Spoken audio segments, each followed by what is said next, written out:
happy Monday morning to everyone. Hopefully everyone had a good weekend. Not a lot to do, but hopefully got outside and enjoyed some nice weather, especially on Sunday. Saturday was a little cold, but Sunday was definitely a lot better. So just kind of recap what we did last week and stuff that you need to turn in.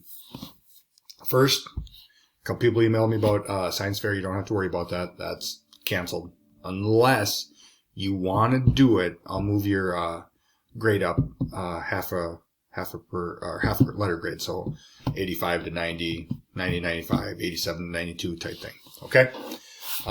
So you don't have to worry about that. All right. Last week, our first assignment was you did natural selection quiz. I think this is how I'm going to kind of run quizzes that in a Google form. So just kind of keep your eye on that. If you were in my 5th hour class, number 5, you have to check in Monday, Wednesday, Friday. All it is a one survey. You have to do it. Other classes you're probably doing with your 5th hour teacher, with Miss Locke, Miss Schmidt, or Mr. Bowman. And then we did Abiotic and Biotic. Now, I kind of enjoyed reading through people's and going through. You'll get a grade. I did put a grade in for the quiz. If you did not take it, then it's missing. You can still take it, but you're just going to have to email me.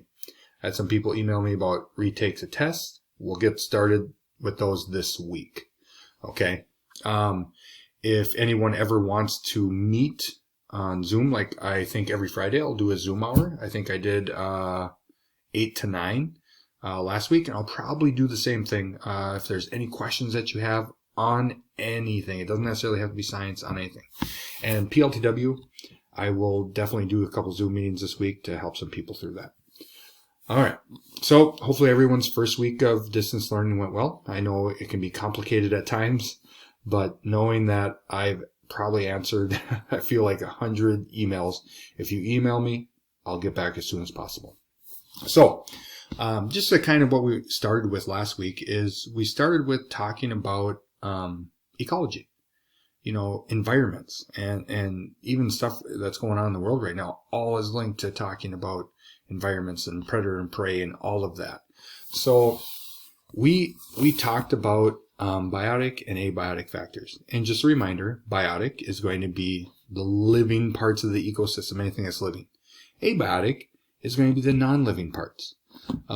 You can look at non-living parts anywhere. It's kind of all over the place. Like you can look on, where I grew up, you can definitely see it. But even around here, just walking around and seeing, like for example, when you see cattails growing, the moisture is really high in that soil because that's where they're going to be. Now, if the water gets too high, cattails can't grow and you won't see them.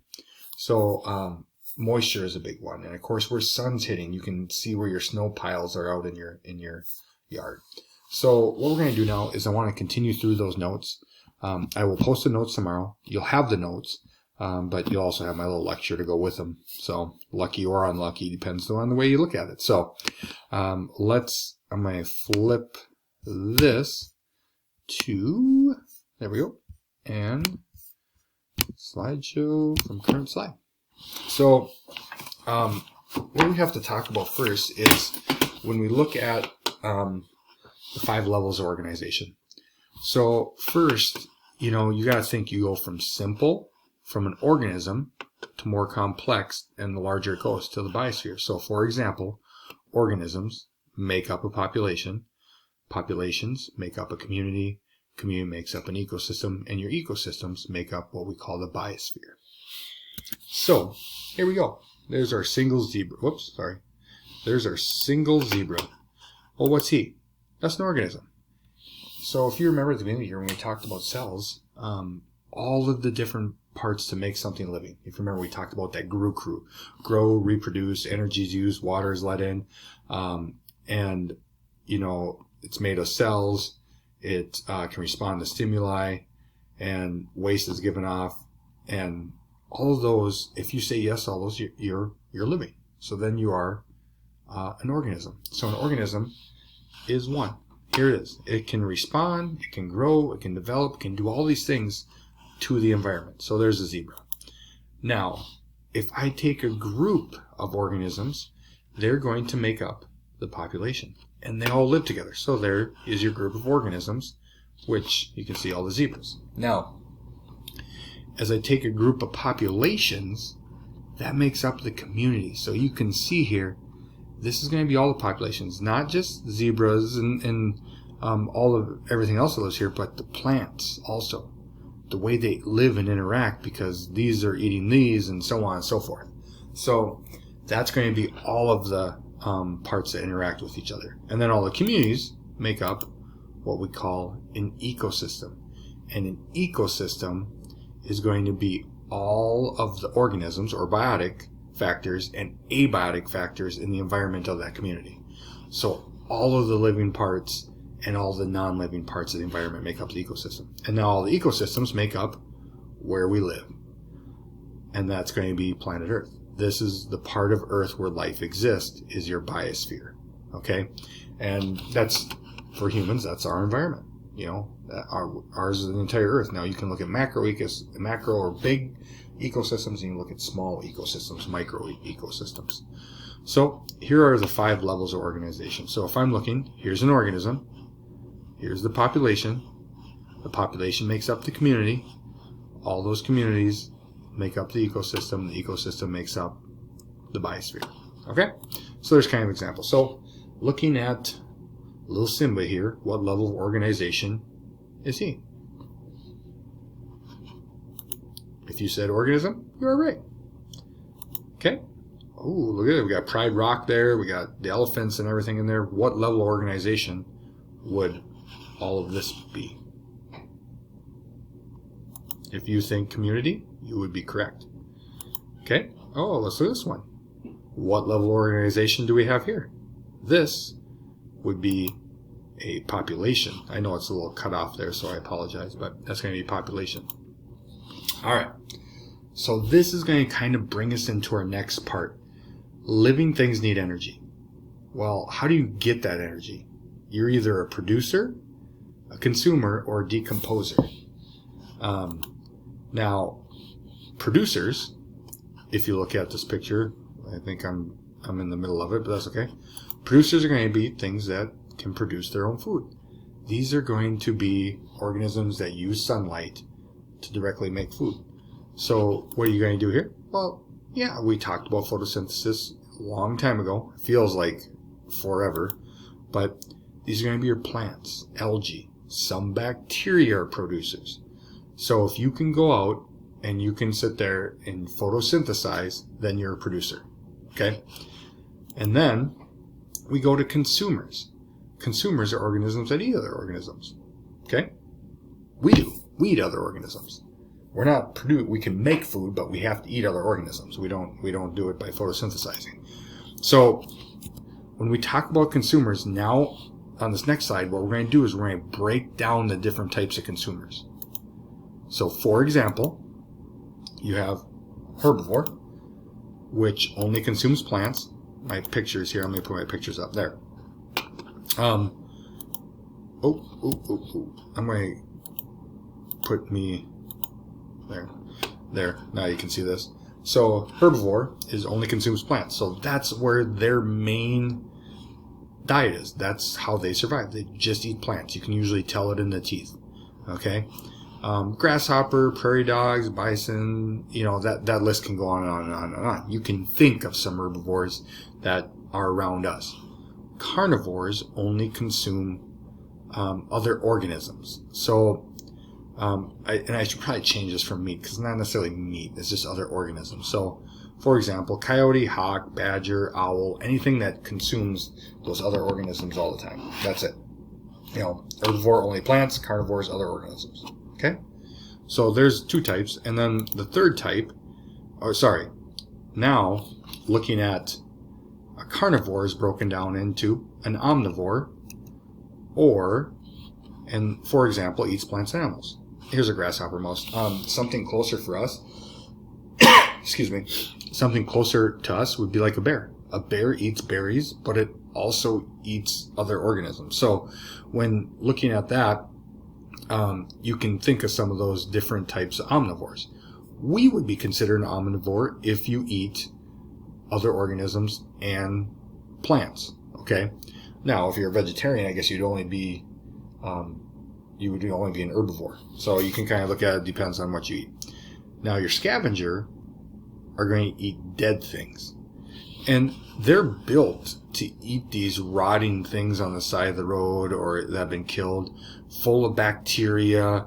Any other thing would eat that and die. Not these. This is their niche. They evolved to do that.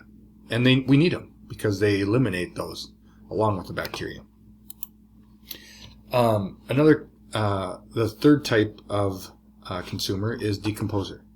Now, your decomposers, they break down organisms that get energy by breaking down dead organisms. Now, your bacteria and fungi do that.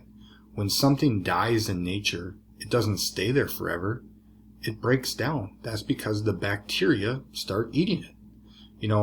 And I know it's kind of weird, but when something dies, it becomes bloated. Why does it become bloated? Because the bacteria are still alive in it, still eating and giving off gas. It's just the rest of the body's not functioning. And you'll see this too. You'll see mushrooms, for example, or fungi.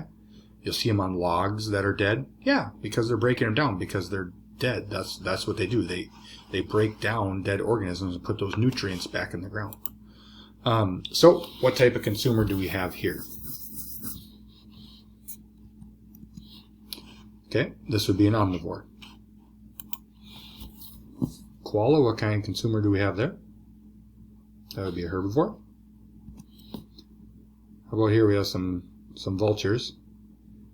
They would be scavengers. How about this guy? Here we saw Man versus Food. I think that's what it was called. He'd always do these crazy challenges of eating. But anyway,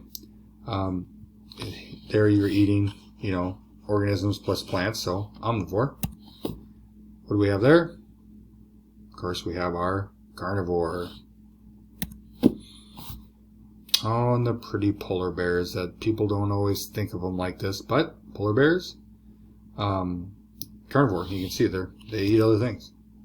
Not a lot of plants up in the old, when you're dealing on ice.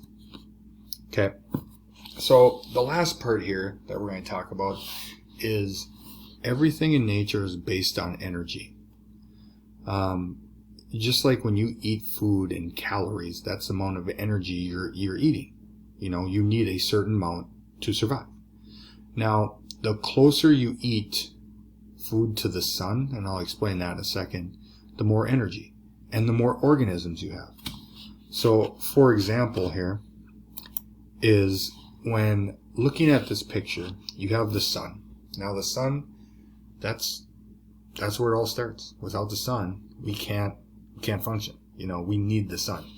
Well, the sun's energy gets converted in photosynthesis to plants. Now, the majority of that does get converted into energy. And since that's where they're getting their energy, which is endless, there's tons of plants. Now, what eats the plants are going to be herbivores. There's those herbivores there's going to be a lot of them because they're eating the plants. Now, when you start going down the food chain, we're going to do food chain and food webs, well, then you have the energy is lost. Where do they lose energy? Well, when you grow, you give off energy. When you're running, trying to chase other organisms, breaking down the food, all of that requires energy. So the yellow arrow in the background here represents the energy. And every stage of this becomes less and less and less. So there, for example, an owl, you're not going to go into nature and go, wow, I see like 50 owls. That's not going to happen because they eat so far down on the food chain that they're getting such little bit of usable energy. And that's going to bring us into food chains and food webs. And that's what we're going to go into. A food chain is a diagram that shows how energy flows from one organism to another.